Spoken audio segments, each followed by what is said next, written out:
Today we are going to talk about Kukla's piece, That's What She Said, The Language of Sexual Negotiation. Now, as a reminder, at the time when this piece came out, Kukla was going by the name Rebecca Kukla, and they have since updated their name and pronoun preferences to Kukla and to they and them pronouns. So if you want to cite this piece in the future, the way to do that is as Kukla, writing as Rebecca Kukla. That's the way to cite it. And I always think it's awesome to have examples of people re-understanding their identities and publicly putting that forward to the world, happening in real time with our course. I think that's very cool. Okay, so in this piece, Kukla is talking once again about sexual interactions and the language of sexual negotiation. Now, this is one of the incredibly useful pieces for our course for many reasons. One of which is because Kukla actually talks about sexual agency. And so they define sexual agency as the freedom from non-consensual sex, as well as the ability to explore and pursue our desires and control our sexual narrative, which in turn enables us to take pleasure in our bodies and to pursue activities and relationships that enhance our flourishing. That's awesome. Okay, so sexual agency is incredibly important. It's pretty expansive. It's gonna include things like making sure that one is at home or comfortable in their body and their gender identity, as well as making sure that one is at home and comfortable in any sorts of sexual interactions that one might be having. All of that goes into sexual agency. Now, it will not come as a particular surprise at this point that Kukla is arguing that we need to move beyond only thinking about consent as being important for good sex. Now, I want to be super clear here. Consent is absolutely important for good sex. It's just not the only thing that's important. So consent is always required. Consent is always mandatory. Consent is fucking foundational. However, because it's foundational, there's other stuff that goes on top of it that builds upon a foundation of consent. And that's going to involve all of these various tools of sexual negotiation that Kukla is talking about in this article. And that's what we're going to explore for the rest of these various lecture videos and in class today. Today we get to talk about philosophy of language and speech act theory. This is my jam. This is what I write on and publish on. I can talk about it for a very long time. So if you are interested in this stuff, really happy to chat with you some more. Okay, so we do more with language than just convey information. We also do things like promise or command or invite, entreat. We do all these different sorts of moves in social space with language. And each one of these, speech acts, as they're called, makes different sorts of normative changes in the world around us. Okay, so let's think about them for a little bit. If you think back all the way to our very first day of class, I told y'all, my name is Cassie, you're welcome to call me Cassie. Okay, that was a kind of invitation. You can call me Cassie or not. Either way is appropriate. Now, I could have said, my name is Cassie, you must call me Cassie. That would have been a command, and I've got the right sort of authority to decide how you should address me within the classroom, right? So I've got the right sort of authority to issue that command. If I had said that, then you'd be required to address me as Cassie, and if you called me something else, like Professor or Dr. Herbert, that actually would have been inappropriate. That would have been wrong. I didn't, in fact, do that. You can call me any of the range of appropriate things. Okay, so the different speech acts that we perform open up or close off different kinds of moves that we can make in normative space. So which speech act we're performing makes a big difference. Now, each speech act has its own unique structure. Each speech act has different kinds of inputs, so different sorts of requirements in terms of who can issue it, and different kinds of outputs. So it creates different sorts of changes and affects different people. Okay, so let's think about this for a second. Assertions are an example of a speech act that anyone can perform and that anyone who hears it can take up. So anyone can say, the world is round, or alternatively, the world is flat.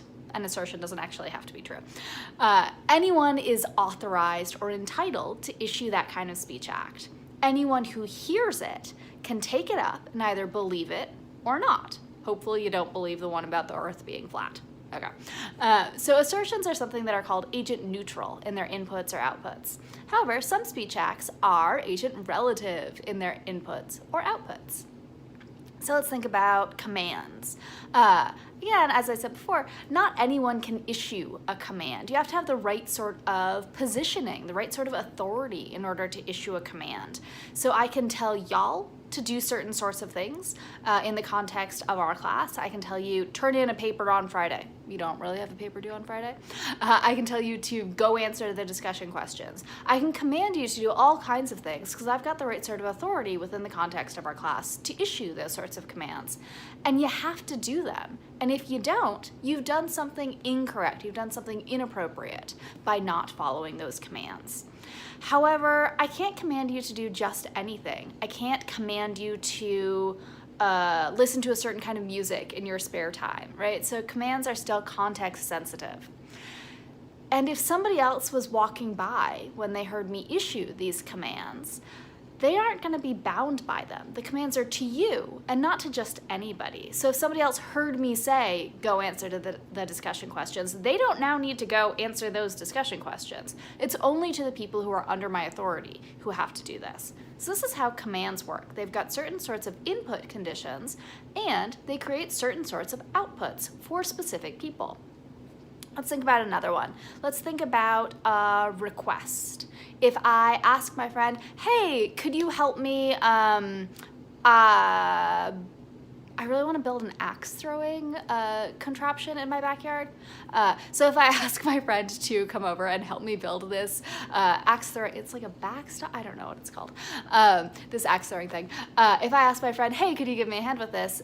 It's a request. It's not a command. So as a request, they can either say, sure, or, oh, no, sorry, I can't make it.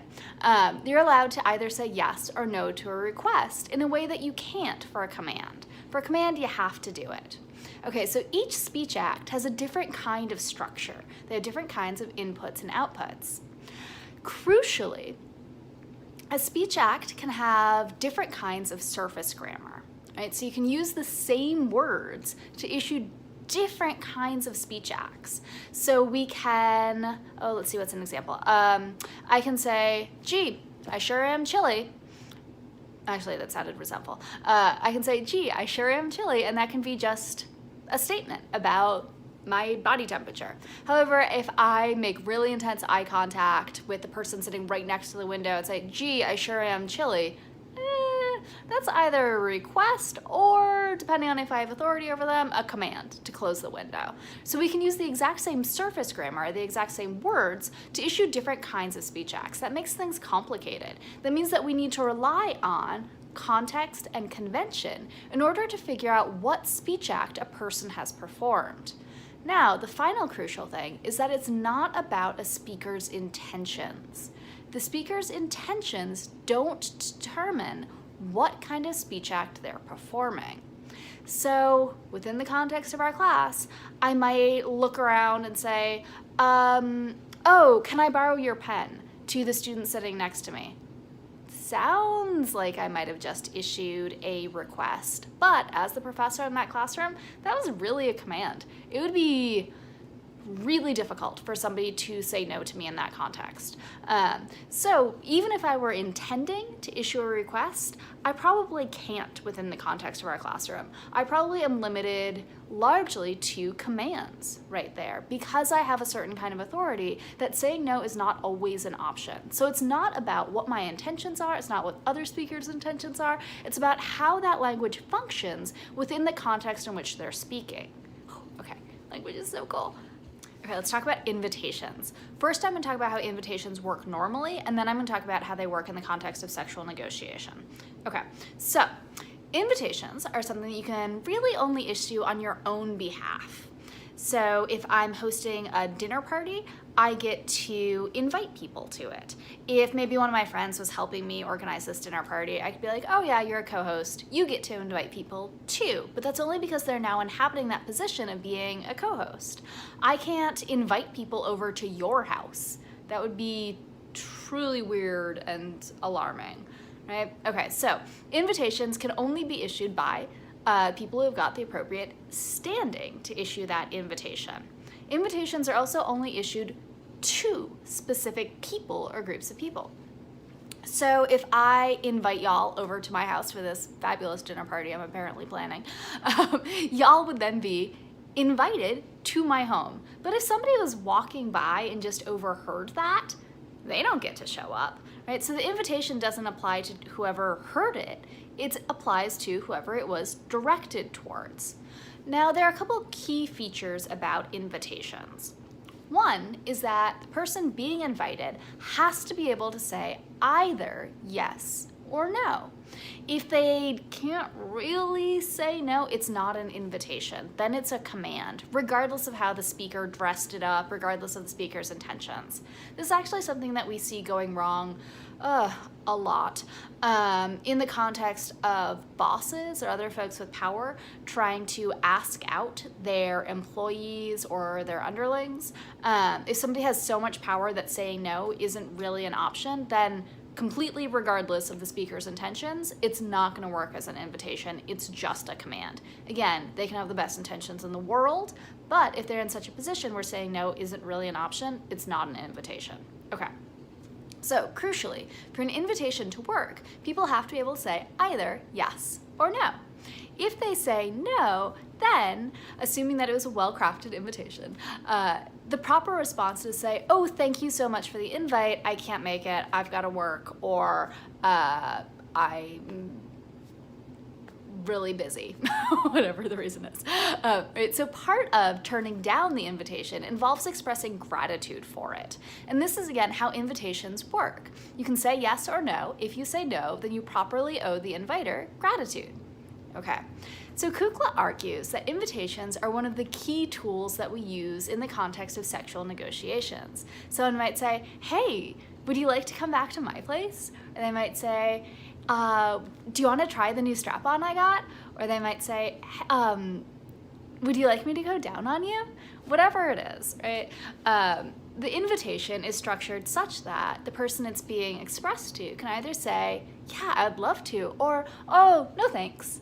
Now, here's the crucial difference between regular invitations and invitations in the context of sexual negotiation, which is that if somebody says no in the context of sexual negotiation, they do not necessarily owe gratitude for that invitation.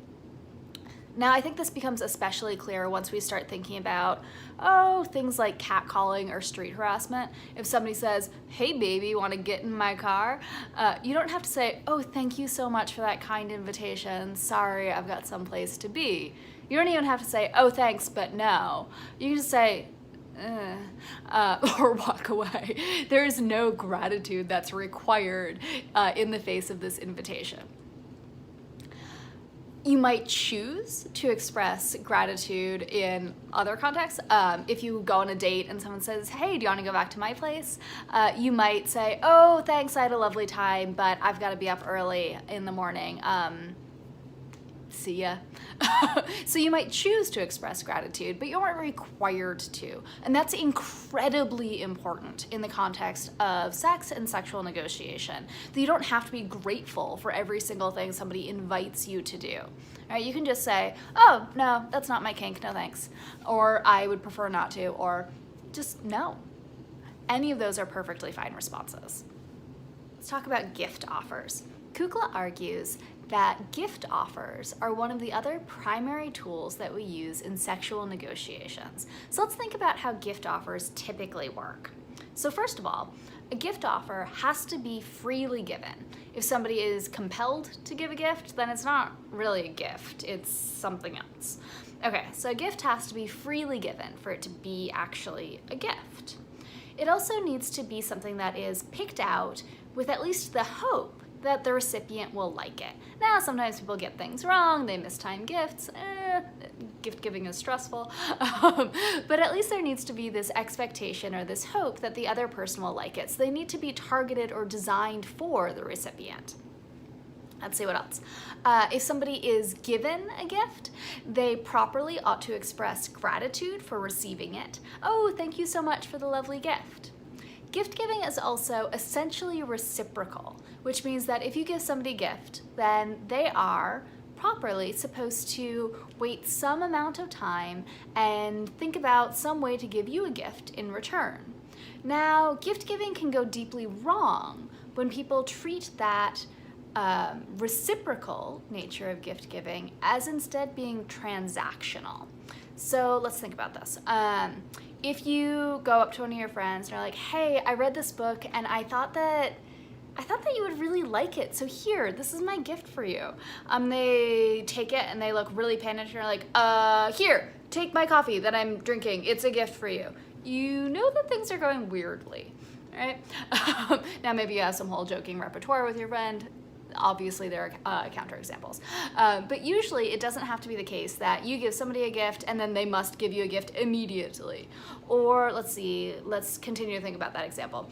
You give your friend a gift of this book that you read that you thought they would really like. If they wait an appropriate amount of time, like 2 weeks or something, and are like, here, I have a gift for you, and it is the exact same book, right? They literally gave you the exact same book that you had just given them. Again, gift giving has gone wrong. So you're supposed to give something kind of similar in kind. If someone gives you a $5 gift, you shouldn't get them a $5,000 gift. That'd be weird. So similar in kind, but not identical. Okay, so that's how gift giving normally works. In the context of sexual negotiation, it works similarly to that, but there are a couple of crucial differences. So gift giving, once again, is supposed to be something that is freely given. If you say, hey, I want to go down on you, would you like that? That's supposed to be because you want to do it for the other person. It shouldn't be something that you're compelled or required to do. So again, freely given is something that's important here. It also needs to be something that you think the other person will like. It doesn't count as a gift if you're like, I know you hate this, but I'm gonna offer it to you. Again, not really a gift. That's a terrible gift. My very favorite line in the entire article is the line that unsolicited dick pics are terrible gifts. I hope that we can all embrace this line. Unsolicited dick pics are, in fact, terrible gifts. Okay, so gift needs to be freely given. It has to be designed with at least the hope or that the recipient will like it. It does not necessarily require gratitude from the person it's being offered to. So somebody doesn't have to say, oh, thank you for the kind offer of going down on me, but I'm not really interested right now. They might instead just say like, oh, not right now. So you can turn down gift offers in the context of sexual negotiation much more cleanly than one can in other sorts of contexts. Now here's the part that I think is incredibly interesting, which is that gift offers are once again, in the context of sexual negotiation, they're once again reciprocal, but not transactional. And I think this helps to articulate a lot of ways in which sex can go badly. So if somebody thinks that they're having sort of a great sexual encounter, they're like, I really dig this person or persons, this is awesome. But then when they start really going at it, sometimes there's this thing happens where one person goes down on somebody and then another person goes down on them. And then the first person is like, that was okay, cool. And then they kiss them on the shoulders and lick their earlobe. And then the other person does the exact same thing, right? So it's mirroring one another exactly.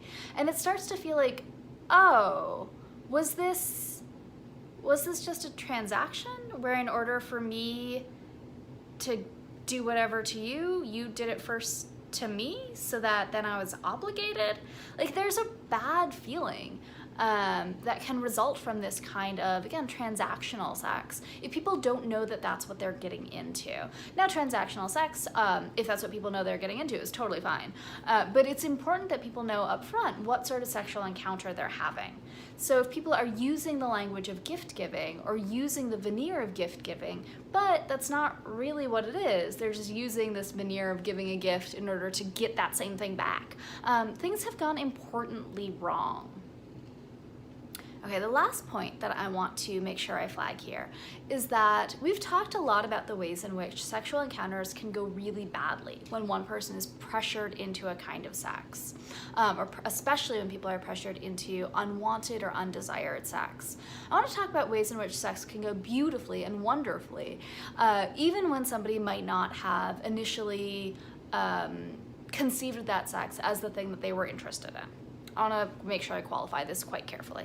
So sometimes it might be the case that if somebody is in a sexual or romantic relationship and their partner comes home and you know that that partner has had just like a bad day, and you think about it and you're like, you know what, I could watch TikTok for like 2 more hours and be totally fine.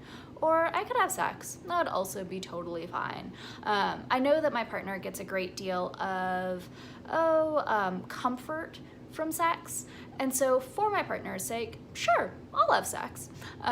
This is a beautiful kind of gift that one can offer to another person. Sometimes the sexual encounter itself is the gift. Sometimes there are particular sexual acts that one might offer to their partner. They might say, you know what, oh, domination isn't totally my thing, but like, I know my partner really likes it, so sure, we're gonna do it for them. Whatever it is, there can be reasons why someone might engage in sexual encounters that they're kind of ambivalent about if it's for somebody else. Now again, I wanna be incredibly clear and precise here. If somebody is trying to pressure a person into that sexual encounter, things are not going okay. Gift offers, once again, need to be freely given. If it's always the case that one partner is offering these kinds of sexual gifts to the other partner, that's when we start to veer into the sort of territory that Robin West was talking about the harms of consensual sex, where one person starts to think of themselves or their body as being for others' use. Once again, things have gone importantly wrong there. The kinds of gift offers that Kukla has in mind and that I'm talking about right here are the sorts of gift offers that are in fact both freely given and reciprocal. The sorts of things where you're like, I could go like, I don't know, make dinner or have sex. Sure, my partner's into it, so I can do that one. Right? So the sorts of things where it really is sort of a coin toss, or it really is something where you're sort of ambivalent about doing it or not doing it, but you're gonna do it for their sake. These are sorts of sexual encounters that are importantly different from the kinds of pressured sex that we've been talking about. And I wanna make sure we open up that conceptual possibility or that space of doing things for others, not things that somebody is uncomfortable with or doesn't want to do. That, once again, is incredibly important. Gift offers must be freely given. Let's talk about discursive frames and safe words. So first, discursive frames. Okay, so a discursive frame is this idea that within a particular context or scene, some of our linguistic moves or speech acts might work quite differently than they do in regular social context.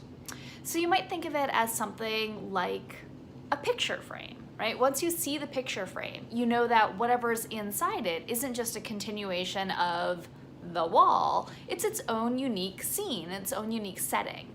Okay, similarly, that's how linguistic discursive frames work. So Kukla argues that things like invitations or gift offers are going to work a little bit differently than they normally do within the context of sexual negotiations. Some of our other linguistic moves also work quite differently within the context of sexual negotiations than they do in everyday context. So that's a really well-known example. Who's your daddy? If somebody says that, they're not in fact asking who is your father when they're in the midst of having sex, right? It means something a little bit different. Whereas if somebody goes up to you in daily life and says, oh, who is your daddy? That's a weird way to phrase it, but they're probably asking, who's your father? Right? So sometimes our phrases or our linguistic moves can have this sort of different meaning or different force within the context of sexual interactions than they do in the context of everyday interactions. And that's what the idea of a discursive frame is, that when we create this sort of frame, our words can have a particular kind of significance within that context. However, we always need to be able to step out of that context such that somebody could in fact ask, oh shoot, I forget your father's name, what is it? Without that seeming like some weird sexual comment when they're, say, filling out paperwork or something like that. Okay, so that brings us to this idea of safe words. Safe words are words that, within the context of sexual interactions, have a particular kind of pragmatic force that they do not have in the rest of daily life. Specifically, safe words have the force of being able to end a particular kind of sexual interaction, whereas we don't really have any other tools that can help us exit sexual interactions in this sort of clean way, in any other way beyond safe words. So sometimes people use specific words. Let's see, what are some of the words that they use in the text? Kukla identifies kimchi and Helsinki as two safe word options.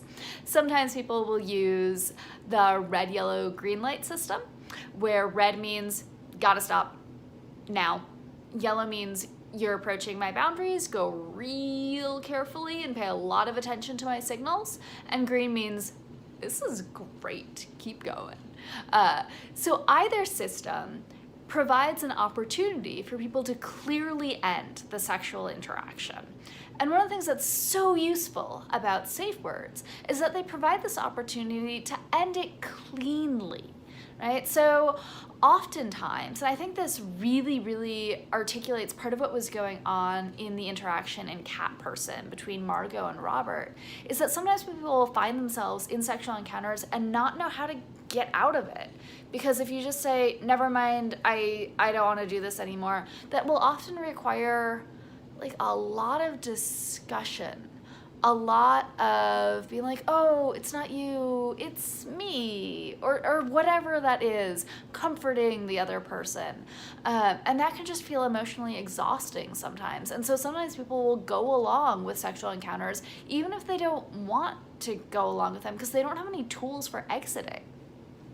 So this is one of the things that safe words give us, is they give us a tool to exit a sexual encounter, hopefully cleanly, right? It's just like, nope, stop this right now, done.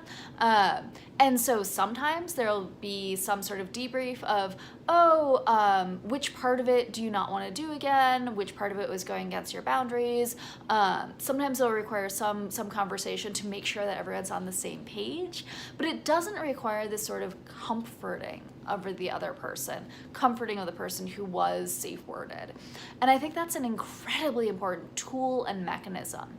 In our social world, we often treat safe words as if they are only useful in the context of like super edgy sexual encounters.